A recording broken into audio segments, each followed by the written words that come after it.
해마다 이맘때쯤 되면은요, 내년도 경제 성장률을 발표합니다.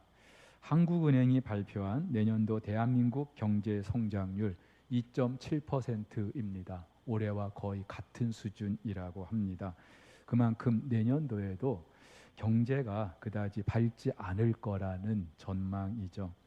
근데 이렇게 내년에 경제를 전망할 수 있는 이유, 국내 또는 세계의 여러 가지 경제 지표들 때문입니다.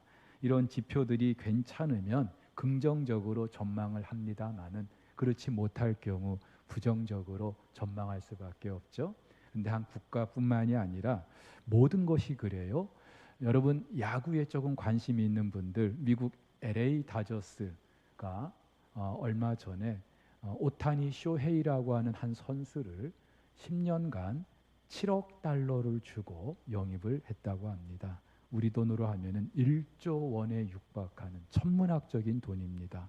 도대체 이 선수가 어떤 선수이길래 그렇게 많은 돈을 지급할까요?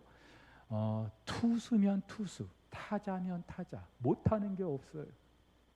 한마디로 정말로 야구 선수로 태어날 정도로, 야구 선수가 될 정도로, 그렇게 태어난 정도로 너무나 야구를 잘해요. 그 구단이 이 선수를 영입하면서 기대하는 게 뭘까요? 내년에는 이제 이 선수가 있으니까 우리는 반드시 우승할 수 있겠다라고 하는 것 아니겠습니까?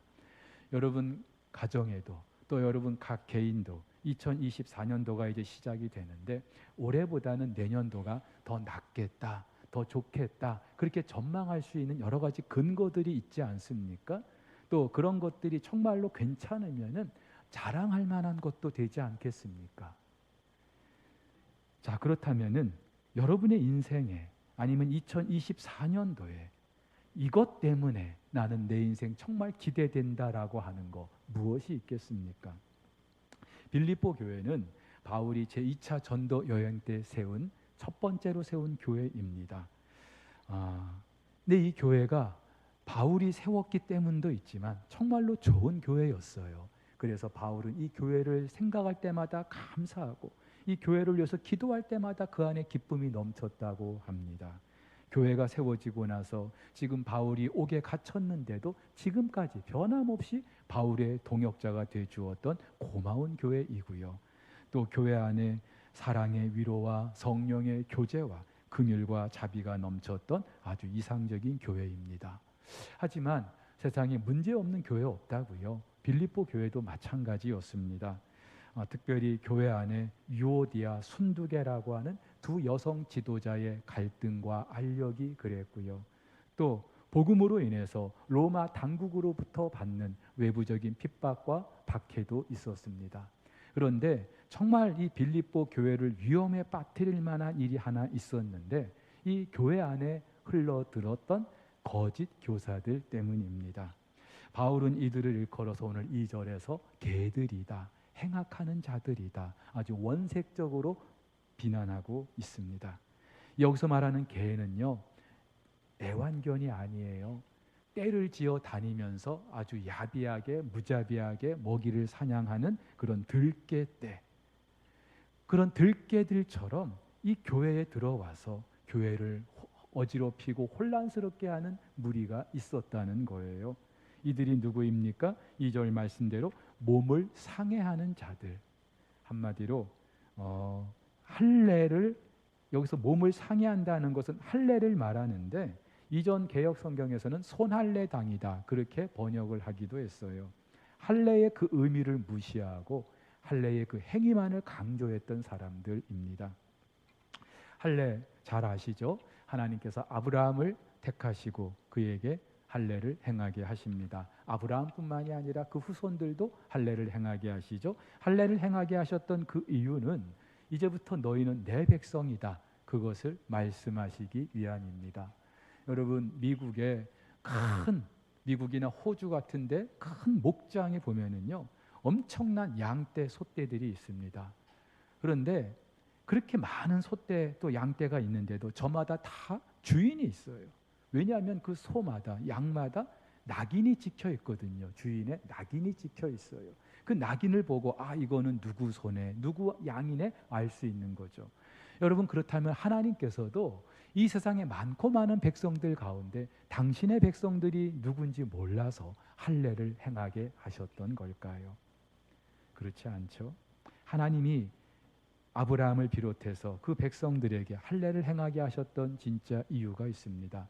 여러분, 이스라엘은 400년 동안 애굽에서 종살이했어요. 노예였어요. 근데 하나님께서 그 어떤 조건과 자격도 없는 그들을 전격적으로 부르시고 애굽에서 나오게 하시고 그들에게 자유를 주시고 예비하신 가나안 땅으로 인도해 주십니다. 그러면서 그들에게 약속을 하시죠. 자, 이제부터 나는 너희 하나님이다. 너희는 내 백성이다. 하나님 당신과 이스라엘 백성들 간에 약속을 하시는 거예요. 그리고 이것은 절대로 앞으로 변함이 없다. 이 약속의 증표로 너희 모든 남자들은 할례를 행하여라.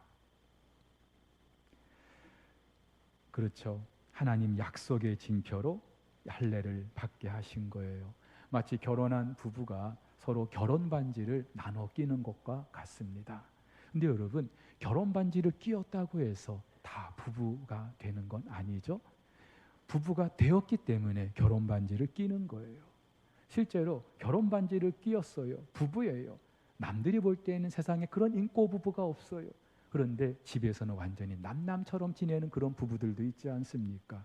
여러분, 마찬가지로 이 할례라는 것이 그렇습니다. 나 할례 받았으니까 나는 이제 하나님의 백성이야 하면서 뭐 아무렇게나 나는 할례 받았으니까 그것만을 생각하면서 아무렇게나 살아도 된다는 말이 아니죠.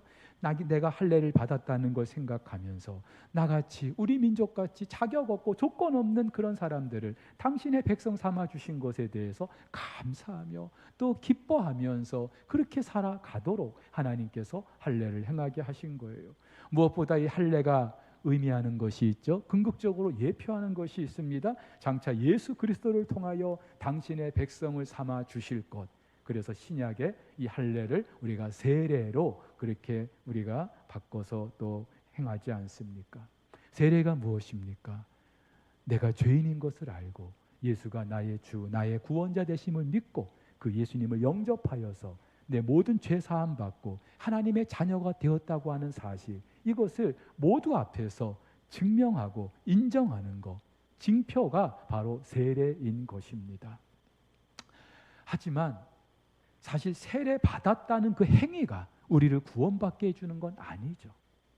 내가 하나님의 백성 되었습니다라고 하는 사실, 본인이 알고 또 내 주변에 있는 사람들이 함께 인정해 주는 그 징표로 세례를 받게 되는 거예요. 실제로 세례는 받았는데 전혀 그리스도인답지 못하게 사는 사람들도 많거든요. 그런데도 나 세례 받았으니까 나 구원 받았어? 그러면서 그 세례만을 강조한다면은 오늘 이 빌립보 교회 안에 할례를 강조하는 사람과 다를 게 없어요. 무엇보다도 여러분, 예수님이 우리의 모든 죄를 대신하여 십자가에서 죽으시고 우리의 모든 죄를 사해 주셨는데, 그런데도 우리가 할례를 받아야 된다? 이것을 계속 강조하면은 예수님의 구원은요, 완전한 것이 될 수 없어요. 우리의 구원은 전적으로 하나님의 은혜로 주어진 거. 내가 한 것이 아무것도 없어요. 그런데도 구원 받았지만 할례를 받아야 돼 하면서 그 할례를 강조하고 또 그렇게 사람들을 혼란에 빠지게 한다면은 이들은요, 복음이 무엇인지 모르는 사람들일 수 있고 어쩌면 구원받지 못한 사람들일 수도 있다는 것이죠. 사실 바울도 자랑할 게 너무나 많았어요. 오늘 성경에서 바울은 나도 8일 만에 할례를 받았다. 그리고 이스라엘 중에 이스라엘 사람이고 히브리인 중에 히브리인이다. 여러분, 이스라엘이라는 이 사회는요, 혈통에 의해서 만들어진 공동체가 아니라 신앙, 여호와 하나님께 대한 그 신앙으로 만들어진 공동체입니다. 하지만 그래도 민족적으로 히브리인이 대부분이었기 때문에 참 히브리인인가 아닌가, 이걸 또 자기들끼리는 굉장히 중요하게 여겼어요. 그런데 바울은 나는 진짜 히브리인이다. 그러면서 나는 베냐민 지파다. 베냐민 지파는 이스라엘 12지파에서 그렇게 수가 많거나 또 땅덩어리가 넓거나 그런 지파는 아니었어요. 하지만 여러분, 이 베냐민은 야곱이 너무나 사랑했던 라헬이 낳은 아들이고요. 이스라엘의 초대 왕도 베냐민 지파였습니다. 무엇보다도 이스라엘이 남과 북으로 나뉘어질 때 북쪽 10지파, 이 여로보암을 따라서 그렇게 갑니다마는 이 베냐민 지파는 다윗에게 허락된 하나님의 그 언약을 기억하면서 유다 지파와 함께했던 그런 사람들이었어요. 자, 그리고 이 베냐민 지파에서 수많은 전쟁 영웅도 이렇게 나오게 되었고, 어쩌면은 그 지금 이스라엘 공동체 안에 이 베냐민 지파라고 하는 것은 어쩌면 로열 패밀리와 같은 그런 격입니다. 자, 그렇기 때문에 지금 이 바울은요, 나는 나면서부터 이러한 특권이 있다. 쉽게 말하면 금수저 물고 태어난 거예요. 게다가 이 바울은 율법으로는 바리새인이다. 우리는 바리새인 하면은 굉장히 부정적으로 생각합니다만은 사실 그 당시에 이 바리새인들, 바리새라고 하는 그 말 자체가 뭐 더럽고 불결한 것으로부터 이렇게 구별되다, 그것들을 멀리하다, 떨쳐내다, 그런 의미가 있어요. 그래서 이 사람들은요, 어떻게 해서든지 우리가 하나님 율법을 중심으로 그렇게 한번 제대로 살아보자. 그래서 중산층 부흥운동 또 신앙운동을 전개했던 사람들이 바리새인이었어요. 근데 바울도 그 바리새인이라는 거죠.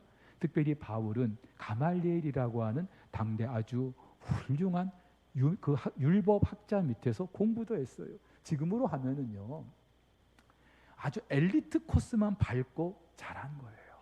서울대 나오고 아주 미국에 유학도 갔다 오고 누가 봐도 정말 앞날이 창창한 그런 사람이었어요.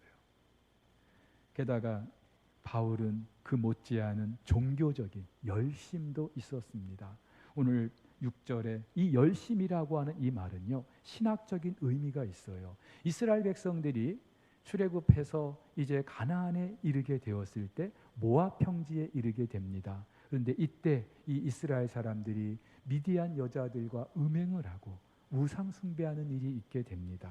근데 이때 아론의 손자였던 비느하스가 하나님께 대한 열심을 품고 음행하는 그 이스라엘 남자 그리고 미디안 여자를 창으로 찔러 죽이는 일이 있어요. 그 일 때문에 하나님께서는 당신의 진노를 거두시죠. 자, 이후에 이러한 비느하스의 열성을 본받고 이스라엘의 순결을 지키기 위해서 때로는 폭력까지도 불사했던 한 지파가 있는데, 분파가 있는데 그들을 일명 열심당, 젤롯당이라고 말합니다. 그러니까 바울도 그러한 열심당과 같은 그런 마음을 가지고 유대교의 전통과 또 순결을 지키기 위해서 살았다는 거죠. 사도행전을 보면은 그가 앞장서서 교회를 박해했는데 그 이유도 하나님께 대한 열심 때문이었어요. 자, 이렇게 볼 때에 바울은요, 당시의 그 관점으로 볼 때 하나도 손색이 없는, 나무랄 데가 없는, 그리고 그의 인생 정말로 기대할 것이 너무나 많은 그런 사람이었어요. 그런데요, 어느 날 바울은 그 모든 것을 해로 여긴다, 그리고 배설물처럼 여긴다, 그렇게 말하고 있습니다. 여기서 말하는 해라고 하는 것, 영어로는 로스라고 해요. 한마디로 손실이다, 손해다, 그런 말이에요. 사업하시는 분들 일정한 그 기간 동안에 손익계산서를 작성합니다. 올해 수입이 얼마이고 지출이 얼마이고 그리고 순이익이 얼마인가, 이것을 이제 결정하는 거예요. 각 가정에서도 가계부를 쓰지 않습니까? 이제까지 바울의 인생에서 바울의 인생에 정말로 순이익을 가져다 줄 것이라고 기대했던 수익난에 있었던 것, 그것은요, 아까 말씀드린 그런 바울의 여러 가지 자랑거리였어요. 누가 봐도 이런 바울의 배경과 스펙은 바울의 인생을 정말로 기대할 만하게 했던 것들이었어요. 그런데 어느 날 바울은요, 그 모든 것을 이쪽 지출란에다가 손실 처리하고 있는 거예요. 한마디로 내 인생에 전혀 도움이 되지 않는 것들이다, 그렇게 말하는 것이죠. 그러면서 그러면 이 수익란에 바울이 지금 기재하고 있는 것이 무엇입니까? 예수 그리스도를 아는 지식, 예수를 아는 지식. 이것이 얼마나 귀하고 얼마나 가치 있는지 8절에서 이렇게 말합니다. 또한 모든 것을 해로 여김은 내 주 그리스도 예수를 아는 지식이 가장 고상하기 때문이라. 내가 그를 위하여 모든 것을 잃어버리고 배설물로 여김은 그리스도를 얻기 위함이다. 여기서 여긴다, 모든 것을 해로 여긴다, 이 말은요 그렇게 처리한다는 거예요. 손실 처리하겠다 이 말입니다. 반대로 그리스도를 얻는다 이 말은 그만큼 이 그리스도를 아는 지식을 내 인생의 수익란에 내가 두겠다 이 말과 같은 거예요. 자, 그렇다면 여러분, 바울이 예수 그리스도 아는 지식을 수익란에 두고 그가 기대했던 순이익이 무엇입니까? 회사에서도 일정 기간 수익과 또 손실 이것을 이야기하고 이것을 정하고 그 단기 순이익이 얼마인가 이것을 계산하지 않습니까? 그러면은 바울이 기대했던 예수 그리스도를 아는 지식을 자신의 인생의 수익란에 두고서 자기가 기대했던 순이익이 무엇입니까? 그것은 바로 하나님 앞에 의롭다함을 받는 일이었어요. 여러분, 이게 왜 중요합니까? 바울은 이것을 왜 자신의 인생의 순이익이라고 말하고 있는 걸까요? 우리 인생이 어떠한 존재인지 알았기 때문이죠. 죄인이에요.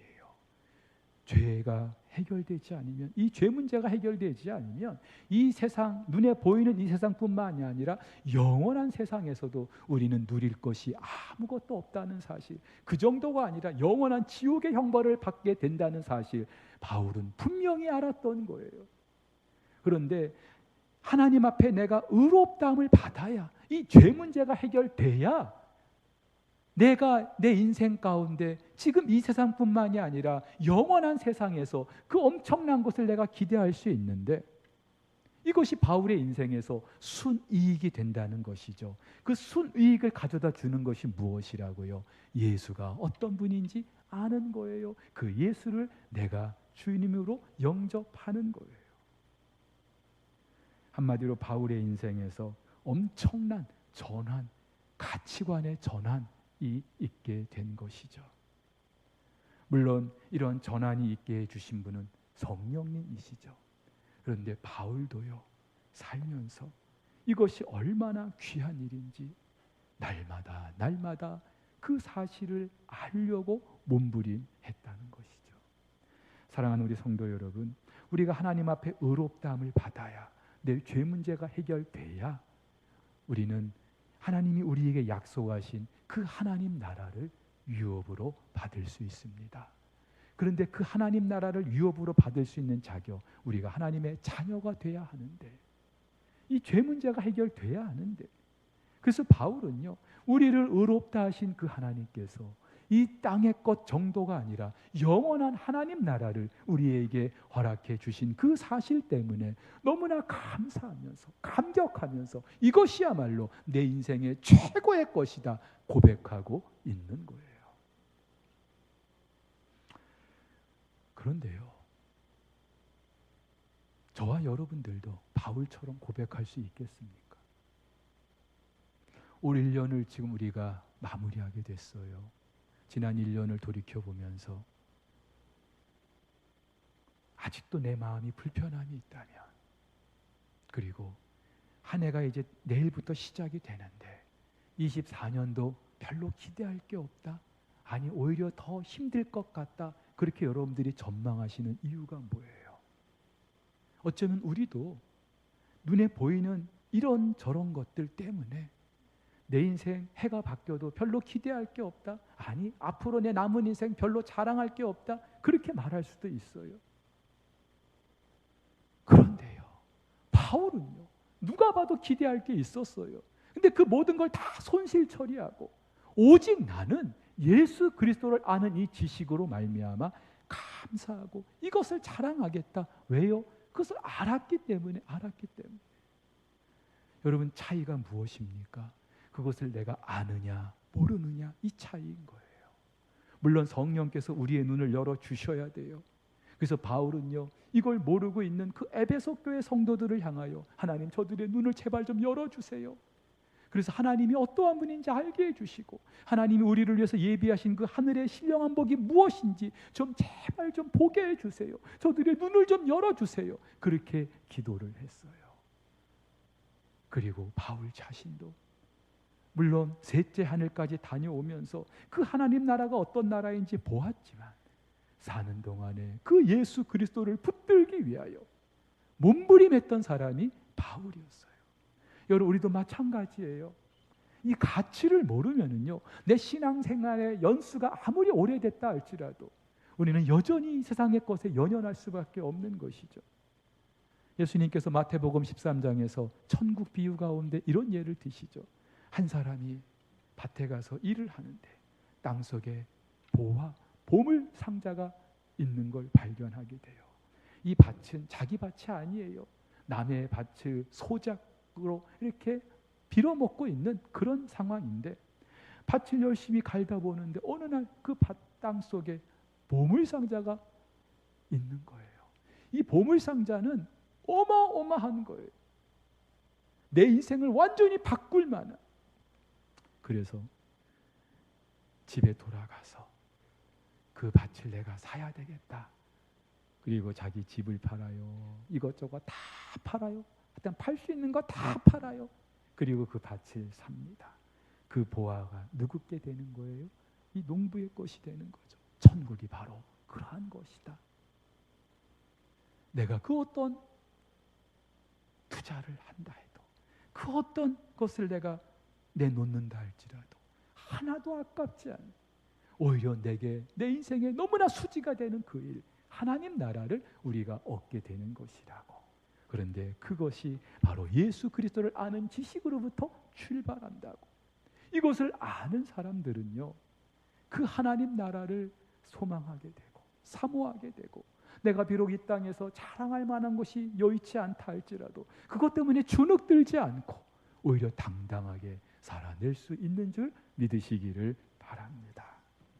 여러분, 이 가치를 모르면은요, 우리는 평생 눈에 보이는 것이 전부인 줄 알고 그것만을 붙들기 위해서, 어쩌면 예수 믿는 것도 그거 한번 내 손에 넣어보기 위해서 그렇게 믿을 수 있거든요. 미국 개척 시대에 지금의 그 맨하탄 섬, 사실 쓸모없는 땅으로 여겨졌어요. 그래서 그 땅에 살던 원주민들이 백인들에게 그 땅을 아주 헐값에 넘깁니다. 어떤 분은 뭐 양주 한 병 값에 넘겼다고 하는데 그거 너무 과장된 것 같고 아주 헐값에. 근데 보세요, 지금 그 맨하탄은요, 세계에서 아마 제일 비싼 땅일 거예요. 또 반대로 미국이 알래스카 땅을 러시아로부터 매입합니다. 근데 그 땅을 매입할 때 당시 700만 달러를 주고 매입했대요. 사람들은 왜 그 얼음 덩어리 쓸모없는 땅을 그렇게 비싼 돈을 주고 매입하냐고 다들 난리였어요. 근데 보세요, 지금 그 알래스카 땅이 얼마나 그들에게 가치가 있는 땅인지. 사랑하는 우리 성도 여러분, 우리 그리스도인들 이 땅을 살아도 다르게 살 수 있는 사람들입니다.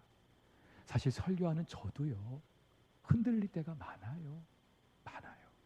하지만 그래도 내가 설교하는 이 예수 그리스도가, 내가 믿는 예수 그리스도가 정말로 바울의 고백처럼 자랑거리라면, 나도 이 예수만을 자랑하면서 내 가슴에 와닿지 않는다면 예수가 어떤 분인지 더 알려고 몸부림하는 것, 이것이 결국 저와 여러분들이 이 땅에서 다르게 살게 하는 비결이 되는 줄 믿으시기를 바랍니다. 한 해가 저물어 가요. 또 한 해가 시작됩니다. 내년 한 해 나는 이것 때문에 기대할 만합니다. 내 인생은 이것이 있어서 정말로 감사합니다. 그 무엇? 예수 그리스도를 아는 지식이 될 수 있기를 예수님의 이름으로 축복합니다.